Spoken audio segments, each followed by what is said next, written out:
One of the joys of bushcraft is that the skills go where we go. They truly are international. Having travelled the rest of the world in this series, I thought it would be nice to finish here at home.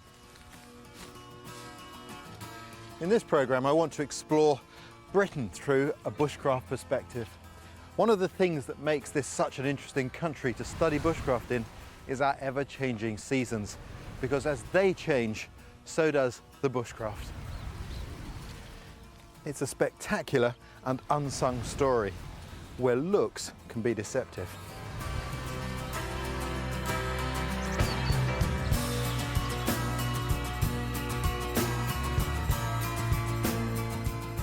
In early March, British woodland can seem cold and uninviting with very little going on. But in fact, when you look closely, you discover that Mother Nature's plans are already well advanced. Right now, inside these tiny buds, birch leaves are poised, waiting to happen. All they need is one last surge of energy, which they get from the sap beneath the bark. At this time of year, it really pumps up through the tree for just 2 or 3 weeks in the year. And that is the ultimate sign the spring has actually arrived.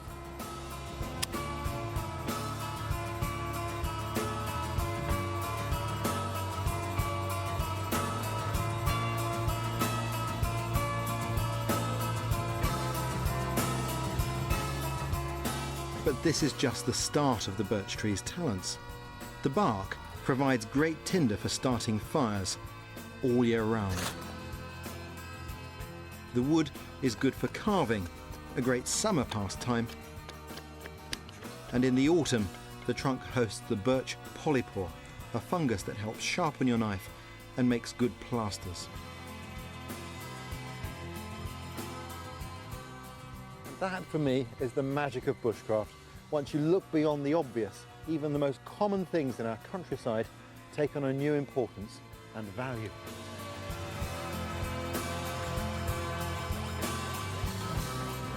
No matter where you live in these islands, British bushcraft has something to offer. It's what inspired me to this profession nearly 30 years ago, and it's why I still live here today. So let's start this journey down south in March, early spring. I can't think of any better way to allow the seasons into your life than to come outdoors and camp out amongst the animals and the wildlife itself.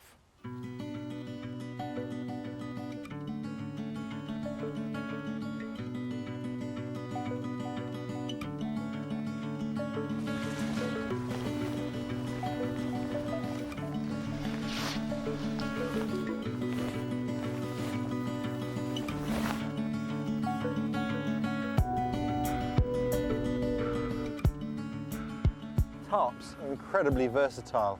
You can set them up in hundreds of ways. What I've done today, though, is I've set this up with one side sloping down and one side open to favour the fire. Where you site your camp makes the difference between a good night's sleep and a nightmare. There's a lot of old beech in this woodland, and beech trees tend to drop their branches without warning. With a stiff wind blowing, thinly planted areas like this can be pretty drafty. Here I've got some protection. I have a hill there with thick holly bushes on it. That'll protect me from cold air running down, which will be funneled away from me. And I've got good thick cover here acting as a windbreak. So this area actually physically feels warm, and it's got that nice snug cosy feel that you'd want for shelter. Interestingly, just up on the slope is also where the badgers have chosen to live, so it can't be a bad residence. It's surprising how little it takes to make the woods feel like home. While there's daylight, I can have a scout around and put in a bigger tap for the birch sap. It should make the beginnings of tomorrow's breakfast.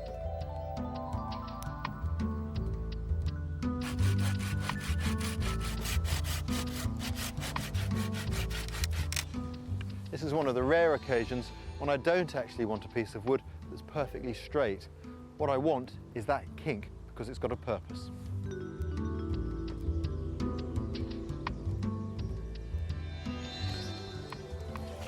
This will make a good funnel for the sap and somewhere to hang my billy can at the same time.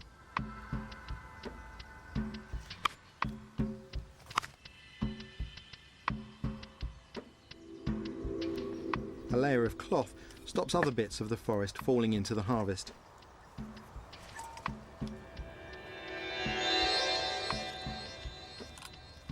And this isn't as brutal as it looks. I'll show you why later on, but the sheer quantity of sap is amazing.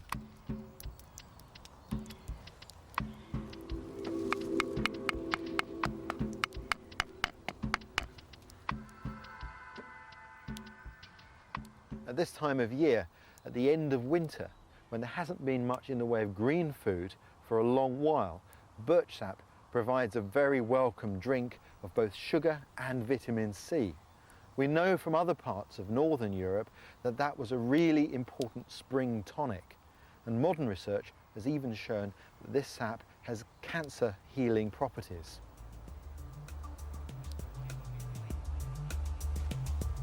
The average tree could fill this can by the morning and not be damaged by the loss. So if we're lucky,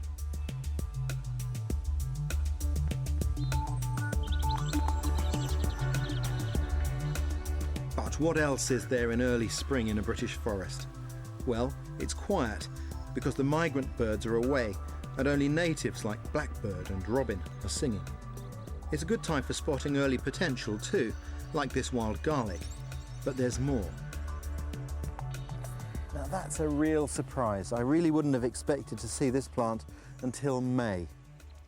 There can be a real benefit in being able to recognise plants before they're in flower, and sometimes it even brings rewards.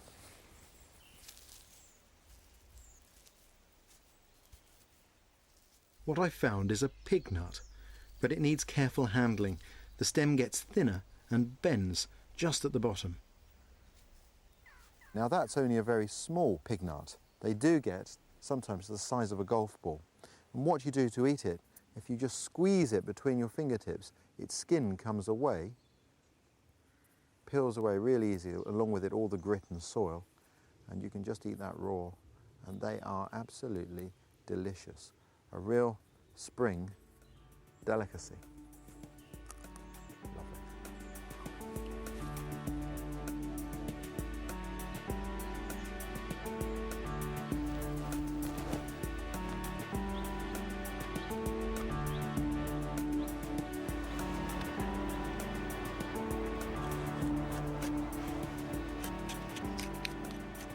I'm going to use the birch bark to start my fire. But you'll notice that this birch bark is very thin, not like the bark that we used to build the birch bark canoe. The warmer the local conditions, the thinner the skin on the birch tree. Here, it's very thin, too thin to make birch bark canoes. Great pity.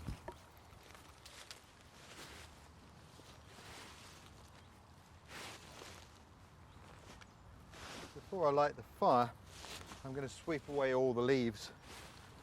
Always try to go back to bare earth if possible. Much safer. Easier to tidy up. Wherever you are, however remote or wild it may seem, it's still essential to seek permission before you start lighting fires or camping. But it's worth it. The key thing is to be out here with the wild animals, to see how their lives are, to hear their noises in the night, to smell the smells, to feel the season change. Even the smoke from the campfire changes at each season. If I think about one lifetime, maybe we have 80 years if we're lucky. That's not many seasons to be out. If we only come out in the summer, we've missed out on 3/4 of a lifetime.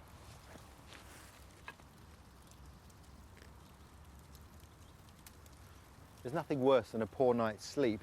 To be comfortable out here, you need 3 things. A bivvy bag, which is waterproof, windproof, and yet allows your sweat to escape. A good sleeping bag, and underneath you, most important of all, a sleeping mat. This is an inflatable sleeping mat, and by putting it in the bivvy bag, It means you won't slide off of it in the night and wake up with a cold back. That's all there is to it.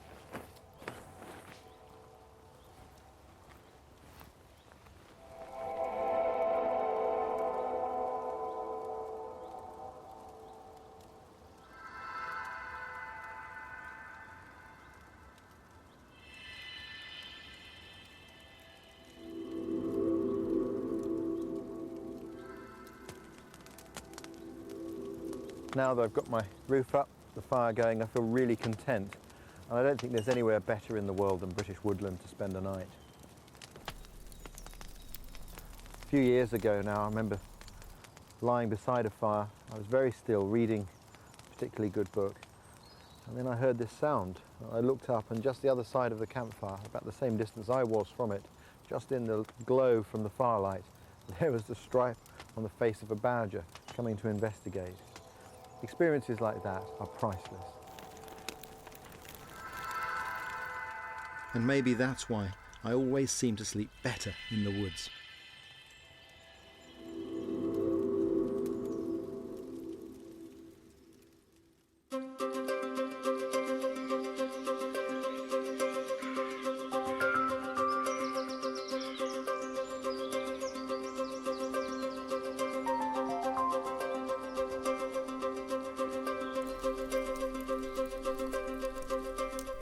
When you wake up in the woods, you're already there, you're part of it, like the animals themselves.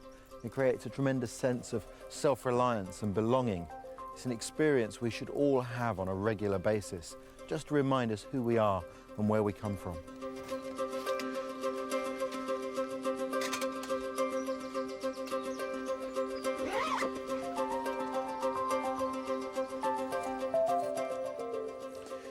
The real secret of bushcraft is always in the detail. Take the fire, for example. I've planned this to make it easy to clear away in the morning. I knew that the fire would burn out and there'd be the ends of the logs sitting around here. I've taken those and I've burned them off.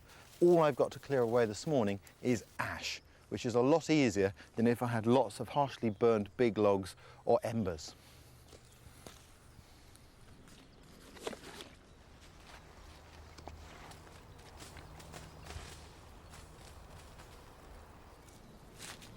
I douse the ash in water and scatter it by hand.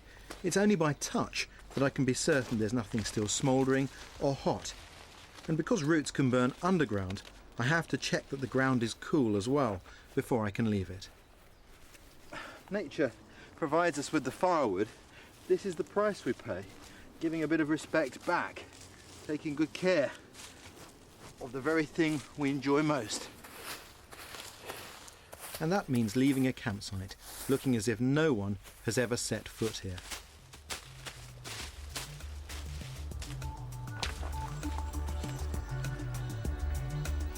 Then it's time to check up on breakfast.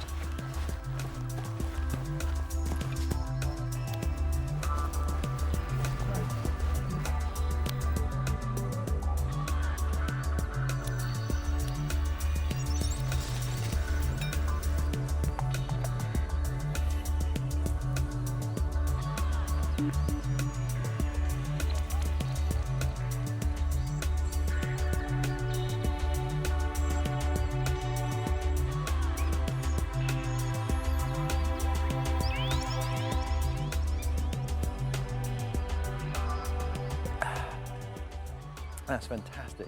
That is the taste of spring itself. It's an amazing liquid. You can do lots with it. You can make it into beer, you can make it into wine, you can even boil it down to a syrup. Although my favourite use of that is to turn it into an ice cube with a little mint leaf in it to drop in a good single malt. Fantastic.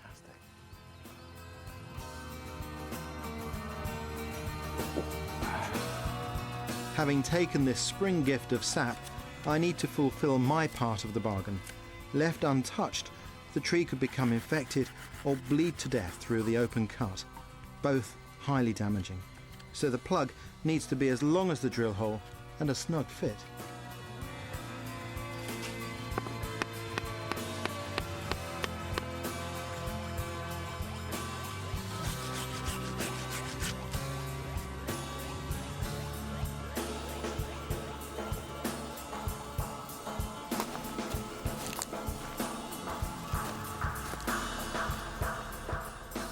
March then has the amazing treasures of early spring, but as nature rolls on and April turns into May, late spring brings its own unique portfolio.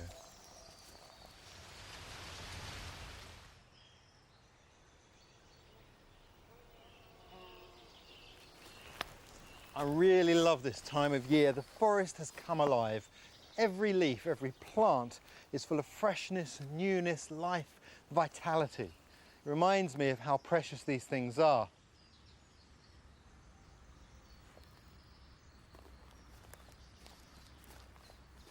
It's really easy at this time of year to come into the woods and just see the bluebells. But perhaps one of the key secrets to bushcraft is to look beyond the obvious and really see the potential.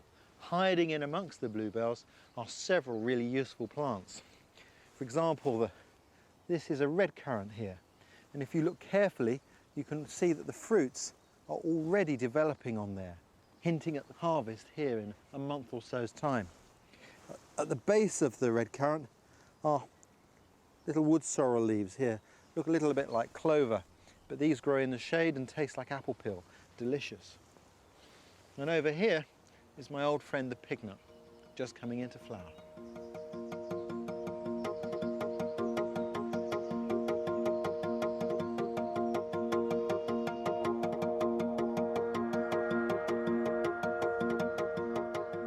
With the first lick of sunshine on the forest floor, it's as if everything that was waiting in bud or lurking underground has sprung into leaf simultaneously. In the woodland, bracken is just unfurling and adder's tongue fern is poking through. If you're lucky, you'll get a glimpse of the early purple orchid, along with the more common hawthorn or mayflower. Out on the heath, gorse is starting its first flush, along with crabapple blossom and lousewort. All this new growth means new things to eat. Ramsons are a very popular wild food because they're easy to identify. There's the beautiful flower and also the pungent smell.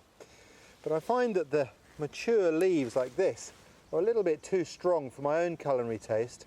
What I much prefer are the young leaves of the baby plant. These have a much more delicate flavour, much less aftertaste, which is better for the palate. Or the unopened flower bud like that.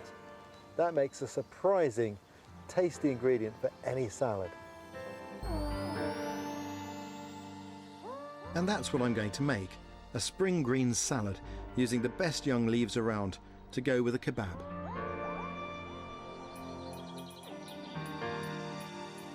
In the forest, the hardest part of a salad to recreate is the lettuce component. Perhaps the best solution to that problem is this, the tender young leaves of our native lime tree, which are simply at their very best right now.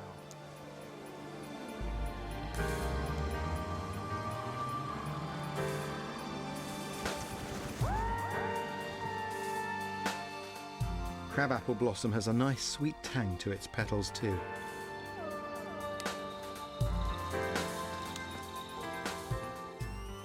To go with my salad, I want to cook a kebab.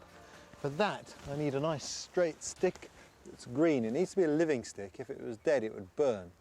And it needs to be nice and straight, but not just any stick will do. What I need to do is find a stick of a species of tree so that if I trim this, it will grow back vigorously. So I'm not going to use beech or a tree like that, which is slow growing. What I've got here is a fallen sweet chestnut. And because it's fallen, there are lots of shoots coming off of it.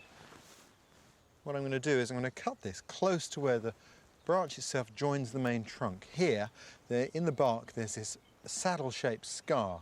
And if I cut it here, the bark can protect itself against fungal and bacterial attack.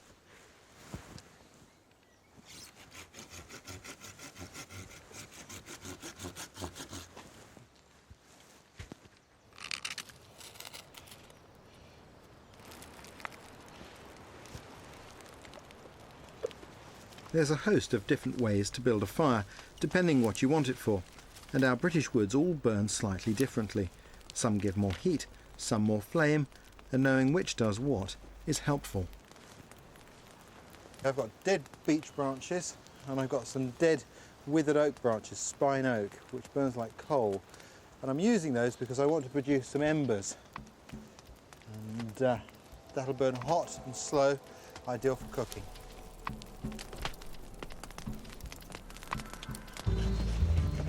Bark can harbour bacteria and when heated give a bitter taste to your kebab, so it's best to clean it off.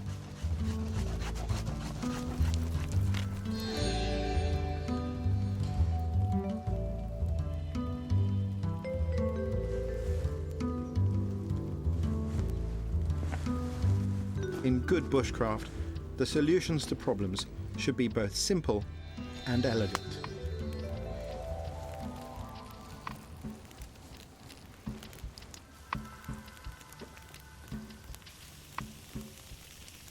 Salami is a really useful thing to carry with you as an emergency food. It's got a lot of fat and protein in it, which helps to keep you warm.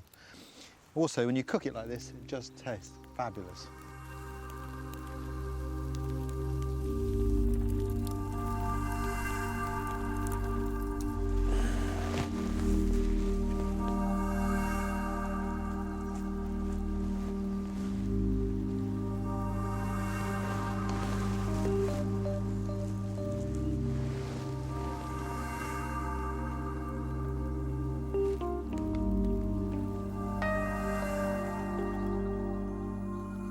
Well, I'll tell you what, I may not have the flair of the TV chefs, but in terms of flavours, I think I've got a march on them here.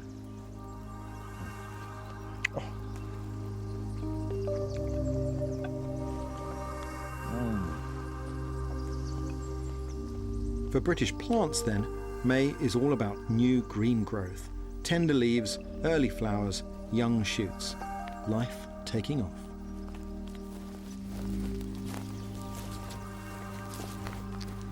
In terms of wildlife, it's an incredibly busy month.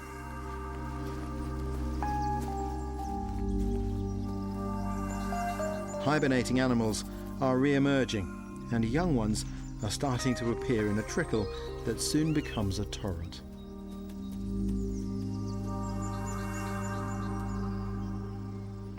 Observing the larger mammals of Britain can be really challenging because many of them are nocturnal. But you can gain a fascinating insight into their nighttime activities by piecing together the signs and traces, the tracks they leave behind in the night. The challenge is that it demands an entirely new way of moving and looking at the outdoors. To track, you have to slow down, and you achieve that by switching on your senses and turning up the volume of what you can see and feel around you. What I'm searching for are things that are out of place, things that shout at me, this is not as it should be. Finding those things requires you to be passive, to take in the overall view and let your subconscious search the picture and find them. The harder you look for them, the more narrow your field of view and the less you see.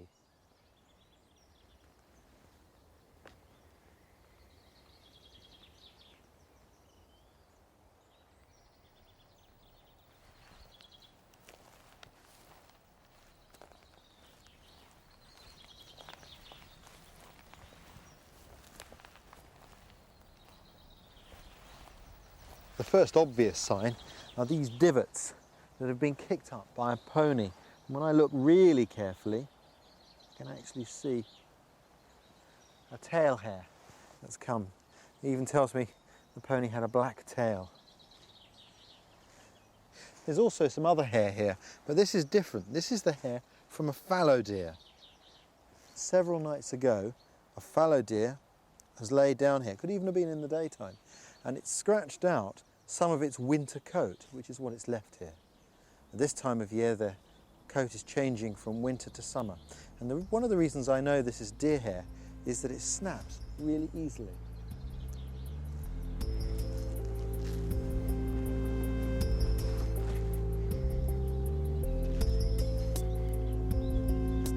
But the majority of sign around here has been made by badgers. The area is strewn with badger holes, more than 15 I'd say, and some of them are active.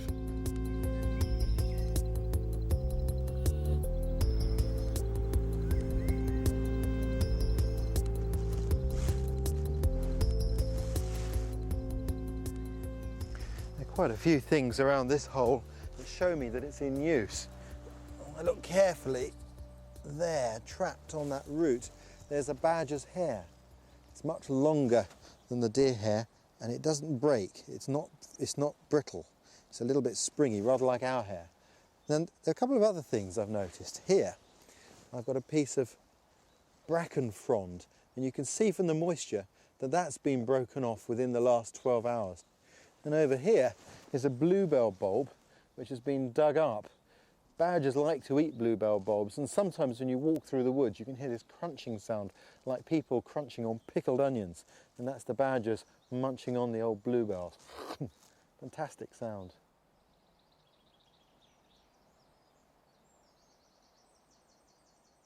This is a real classic sign of badgers. These are claw marks left here.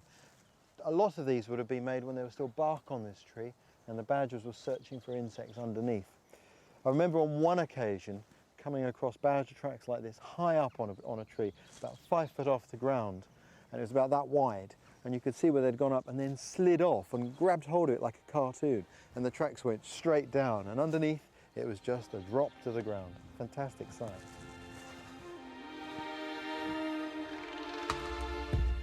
Once you've got your eye in for typical badger sign, it's easy to spot other sets. This sand is the spoil from recent digging, creating the perfect oval badger-shaped hole.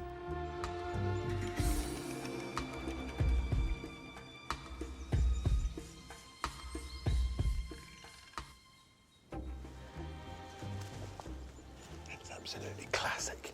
This little badger trail that comes up here goes down this hole. It's clearly being used. And the reason I'm keeping my voice down is that I intend to come back here tonight, sit here, and see if I can see the badgers. I don't want to disturb them too much. Just want to come and have a look in daylight so I can see where the main holes are. Gives me a much better chance of spotting the badgers before they spot me.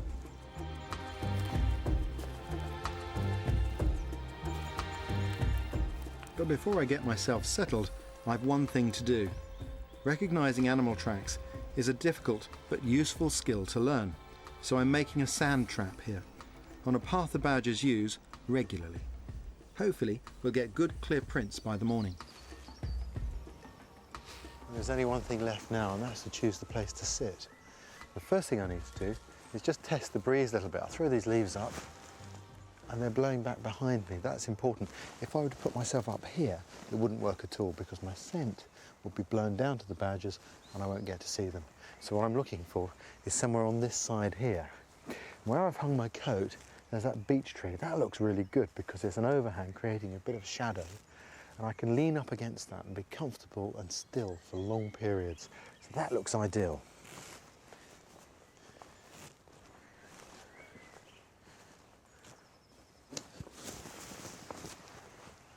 Yeah, that feels comfortable. I've got a good view of the set. Excellent. All I need to do now is to get dressed so that I'll be warm and check the scent with a little bit more accuracy. This dark woolen jacket is perfect for sitting out. It's warm, doesn't rustle, and because it looks like moss, I'll merge into the background better.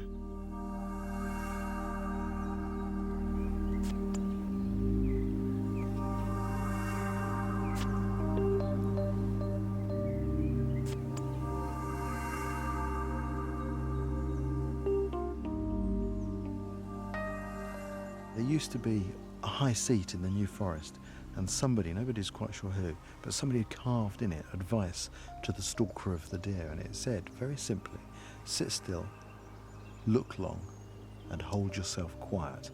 And that's very good advice. Advice I'm going to follow tonight.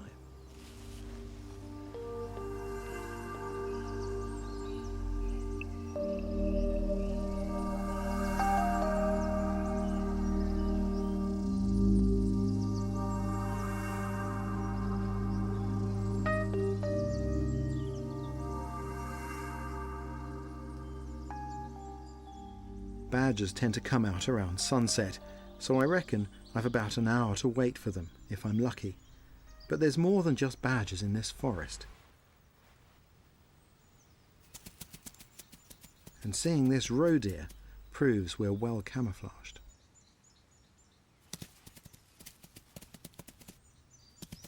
I think it heard the sound of the camera.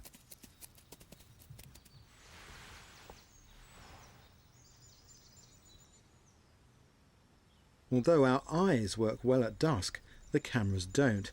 So just as we were reaching for the night vision equipment,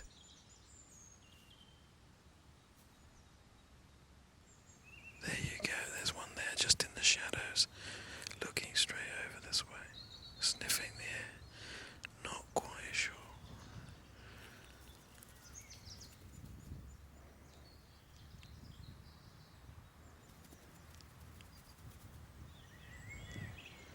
This badger's very cautious. It's like they've got a secret party's about to begin, and they want to make sure that nobody gets to see it but them.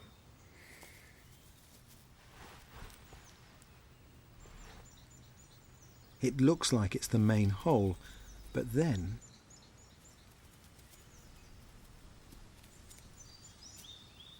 It's great being able to watch them like this. You see how they come out? They follow their nose. It's like the whole animal is following a scent trail like some cartoon.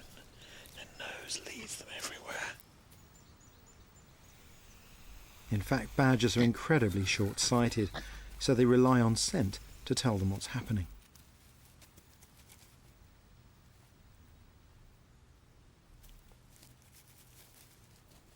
All we need now is for one of them to walk in our sand trap.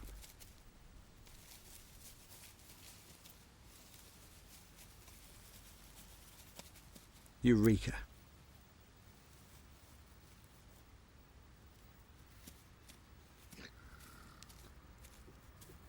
Even better.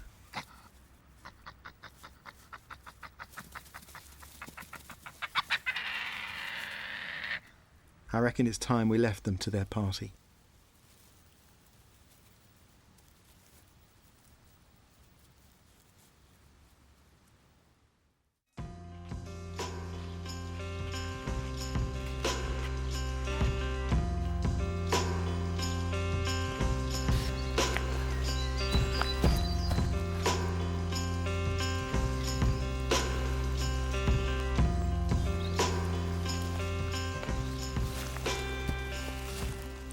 That's really nice.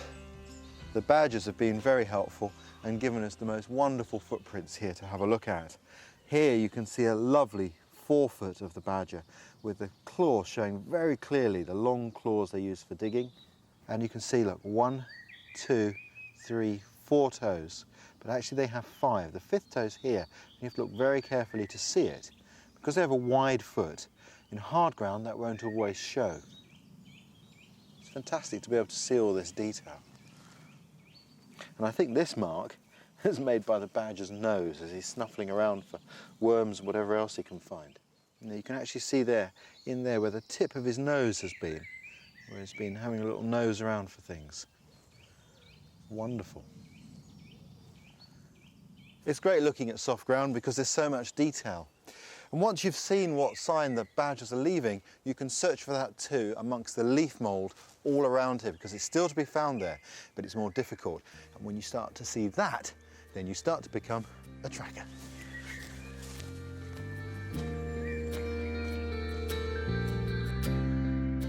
No sooner has late spring arrived than summer is hot on its heels.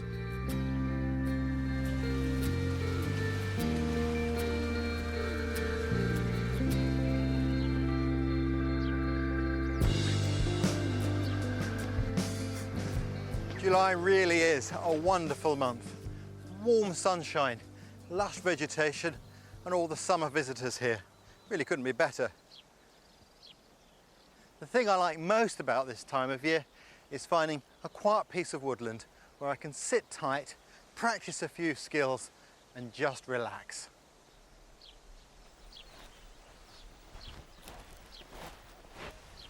And the best way to find that quiet piece of woodland is to climb a hill.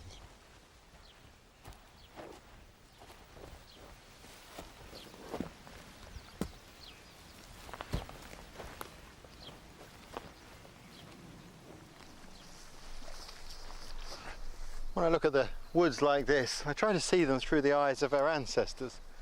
And they, of course, knew all of the trees in that forest with intimacy, because they all had a meaning and a relevance. When I look at it, I see it the same way. I see friends, basically, allies in life. You can see there the light-coloured trees. That's a willow tree there. Good for firelighting, good for medicine, gives a string and other things. There's a lot of oak, and I can see birch trees, some ash, and various other things. And I think this is part of the magic of bushcraft, is it gives you a new view of your surroundings. And so if we're looking for a resource, we can come back outside of the forest, look at it, and find the tree we're looking for. It's often easier to spot it from out here than it is from in the shadows. It completely changes your view of the world around you. And all of a sudden you realise you've got friends just about everywhere you look.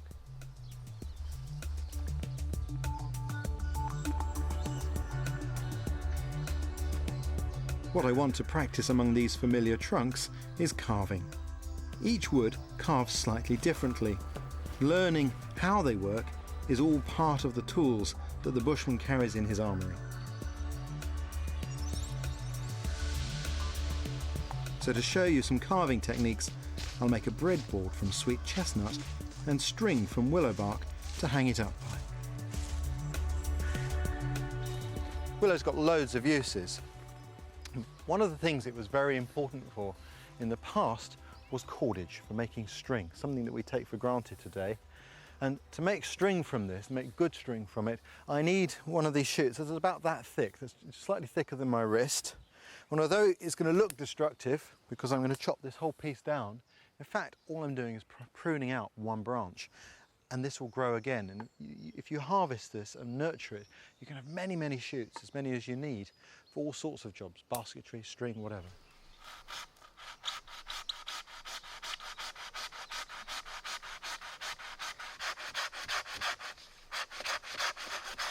Whatever you take from the forest, I think it's crucial to repay the debt properly. You can do it in a number of ways. One of the things I always do with the willow is when I've taken the part that I need for the cord, I'll take some of these young shoots, cut them cleanly off and push them into the ground. There's a very good chance, it being willow, that these will continue to grow and will root and become new trees. And I always make sure the cut is well tidied too, however awkward that may be.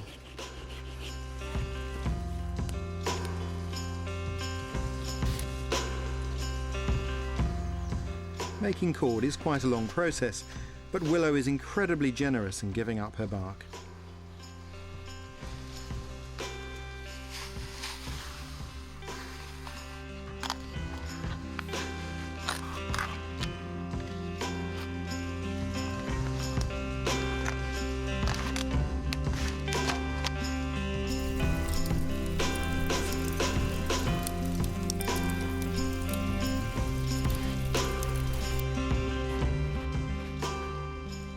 What I've got in this pot is some ashes from an old fire.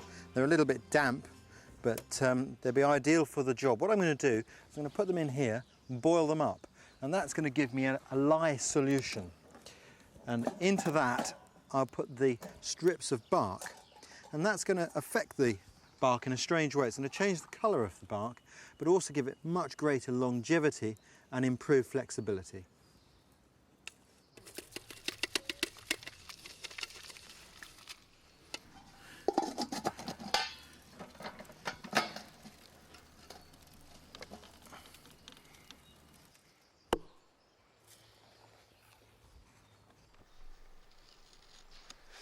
I'm taking off the green outer bark because if I don't, it'll dry and shrivel and make all of the fibres brittle and prone to snapping.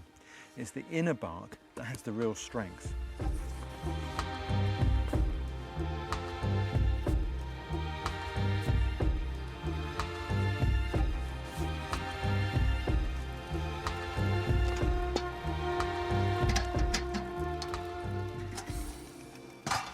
Oh, look at that lovely liquid.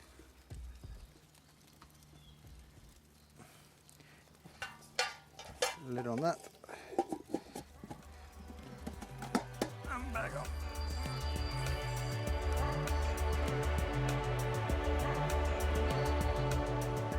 For my breadboard, I need a hardish wood that will split easily.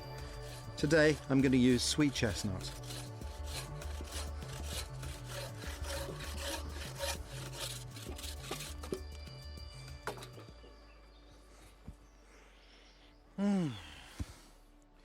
Lovely smell. Sweet chestnut.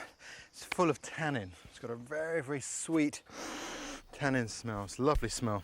And very distinctive annual growth rings. It's one of the things that sets it out amongst the other woods.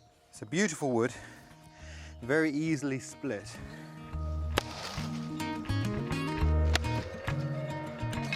It means I need to choose my piece very carefully.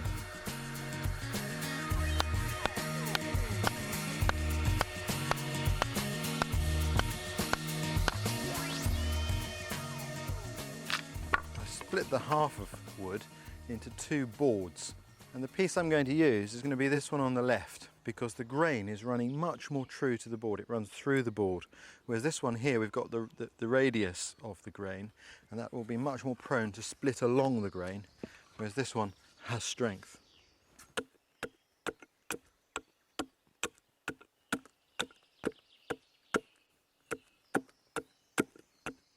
I can pare this down to a reasonable thickness if the axe is very sharp.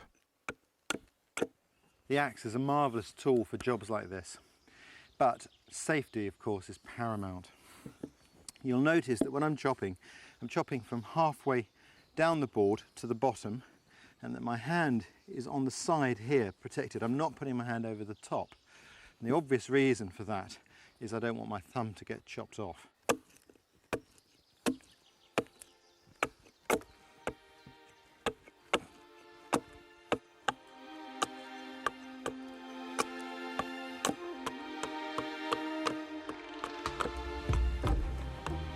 For the bushman, sweet chestnut is useful elsewhere too. It's strong, flexible, and rots slowly, so it's perfect for making long-term shelters. You have to be careful when you burn it though, because while it splits well, it also spits like mad.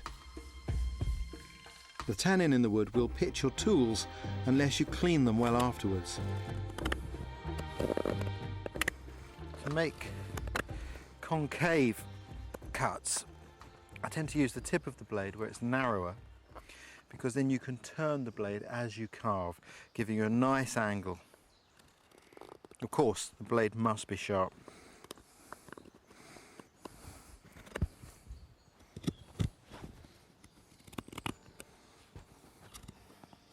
Carving is hard work when you first start, so it's good to have another job on the go, like my fibres, to give you a rest.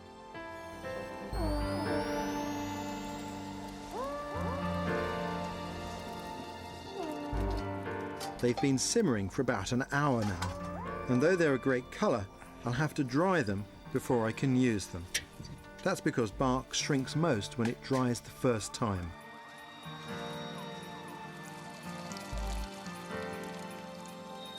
This is a site that I'm sure our ancestors knew very well, and there's a distinctive sweet smell that comes from this bark and now wafts through the woods.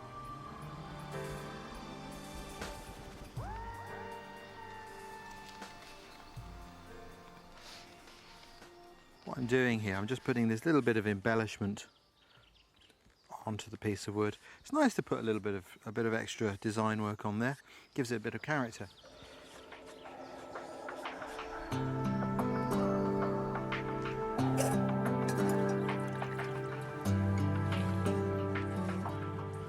And then to the string.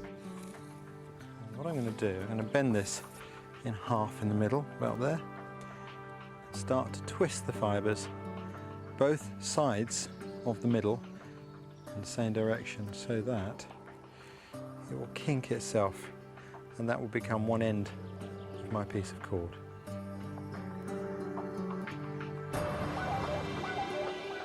And then you just keep going. Both strands turned in the same direction will naturally twist together.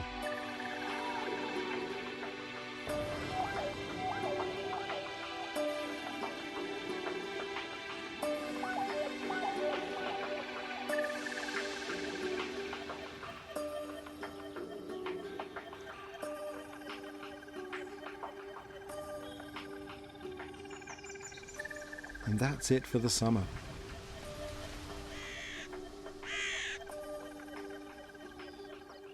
I'm heading north, far north.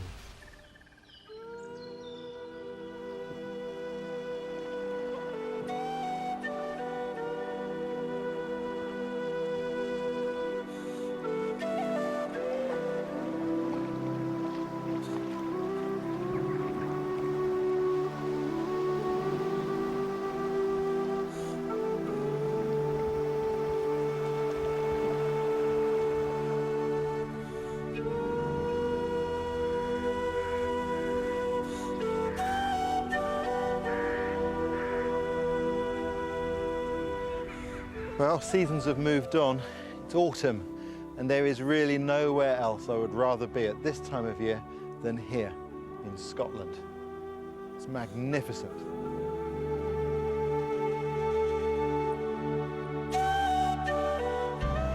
It's well over 20 years ago now since I first visited the Scottish Highlands in the autumn. It was so beautiful, I've organised a month's work here ever since, just to be a part of it. This whole landscape is great for bushcraft, but my favourite place to start is up in the hills with someone who knows them, looking for the wild red deer. Peter Ferguson is the stalker on the Rothy Mercus estate. Stunning. Yeah, beautiful, and that's lovely to see.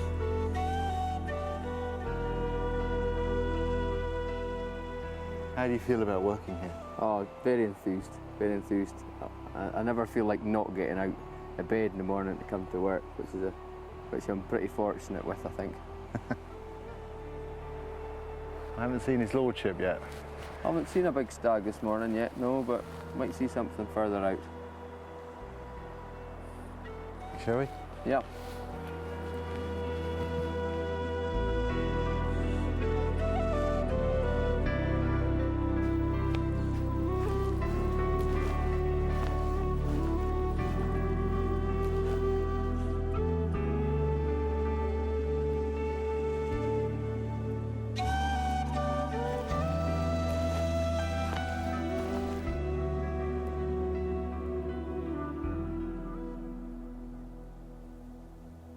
That's a fine looking animal, that one.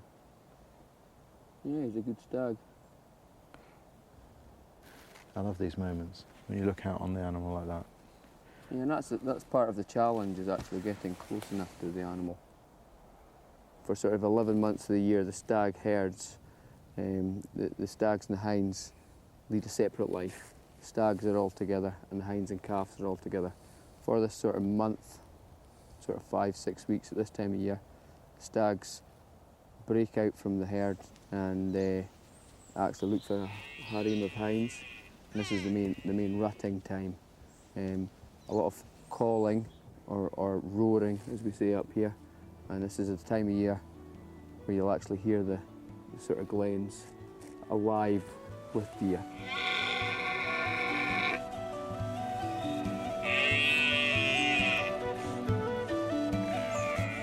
The rut here usually starts in the first week of October, so we're a week or so early, but it's a magnificent sight if you manage to catch it.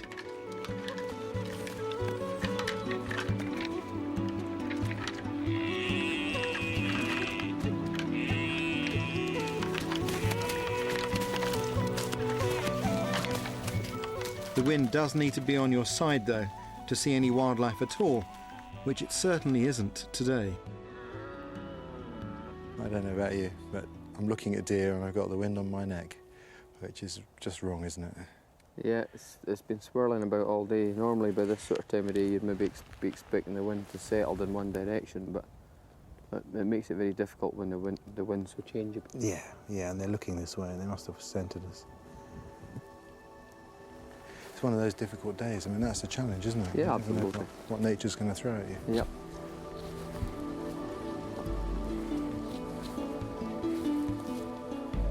In the valleys that nestle between the highlands, there are other challenges for the followers of bushcraft.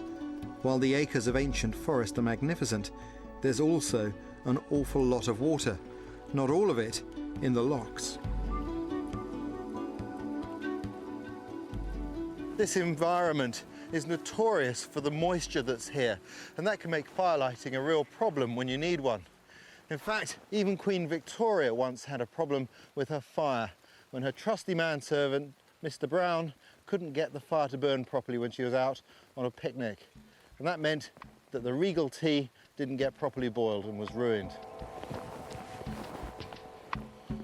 So in honour of her, I thought I'd reveal the secrets to lighting fire in the rain. Even though this wood looks sodden, most of it will still be dry on the inside, and cut into knot-free chunks, it can be easily split.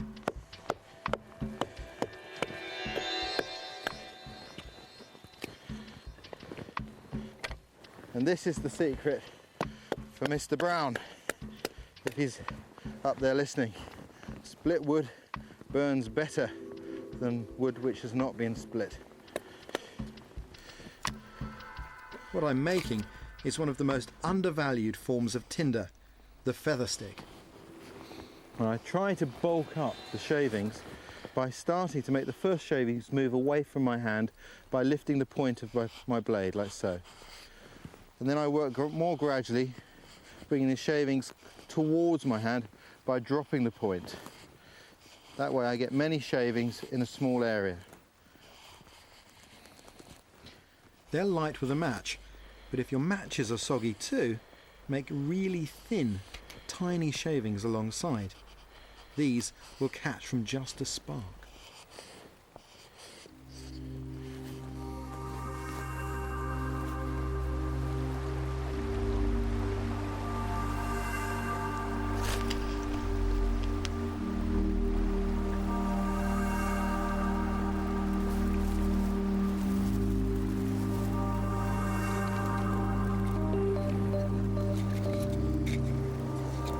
So I think if Queen Victoria was here today, we could assure her of a good hot cup of tea. If you're wondering why I've lit this fire quite so close to a stream, there's a very good reason. Here, the ground itself can burn. With all this moss in the forest, underneath you get peat. It's very important that we don't light a fire up in the forest itself, because we can set the ground alight and it can smoulder unseen for months sometimes before coming back to the surface and starting a forest fire. By coming down here onto the gravel by the river, not only is the ground not going to catch fire, but I can put the fire out easily with water from the river, and when the floods come, any ashes left will be washed away.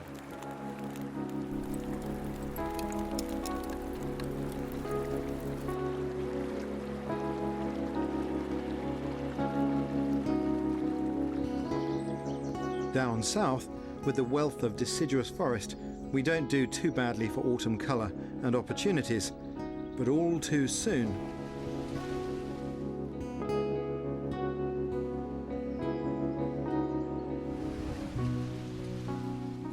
Winter, we've come almost full circle, and once again the woods are calm and they're quiet. This is the time to reflect on the months that have gone, and also to get ready for Christmas. With most of the forest taking its winter sleep, it's a bit like wandering into a theatre after a performance. There's a sense of great activity just finished. At this time of year, one of the greatest joys of the woods, for me anyway, personally, is to come out and make a decoration for the coming festivities of the Christmas season. What I want to make is a wreath, and as it's winter, this hazel needs just a little bit more coaxing to make it bend.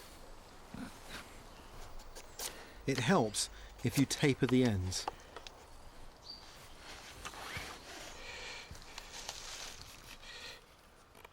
There.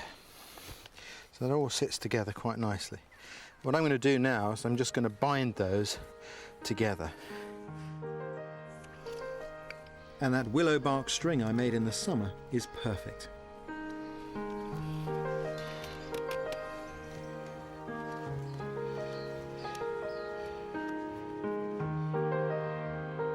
Then it's a matter of just gathering whatever's around for decoration. to take back to my bit of winter luxury.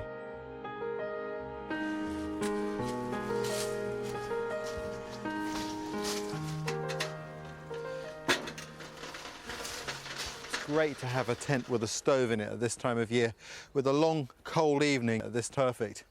And there's some real advantages too. A wood burning stove like that with a chimney means that you don't get smoked out, you burn less firewood, and you don't leave any fire scar on the ground. The best thing though is if it pours with rain or it turns really cold, it doesn't matter, because that is a real home from home. It's designed for use in Arctic countries originally, and I've spent months living happily at -30 in one just like this.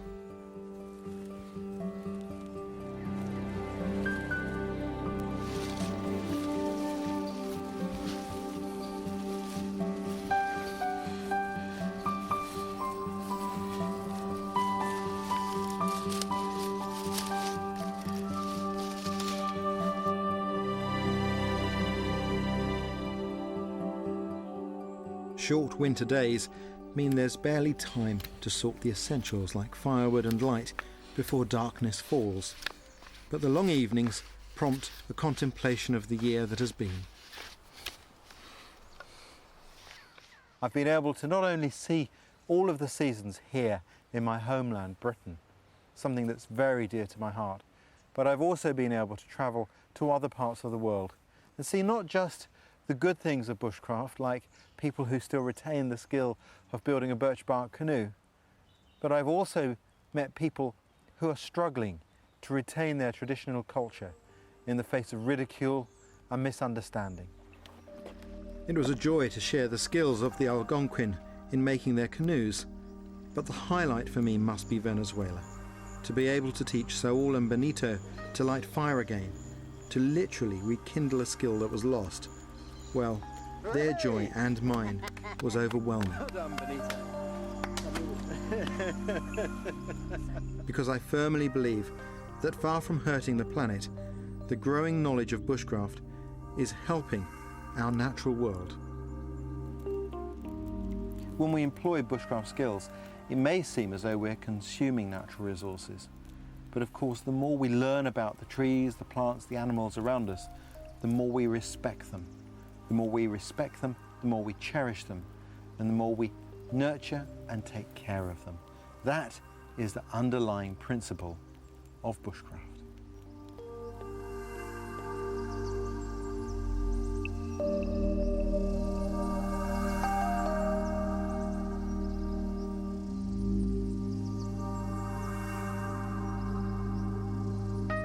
Survival in the political wilderness next. BBC Two's Evening of Comedy begins in just a few moments with Dead Ringers. BBC 4 is in Barcelona with a new series exploring contemporary life and culture. That's Tales from Spain, beginning now.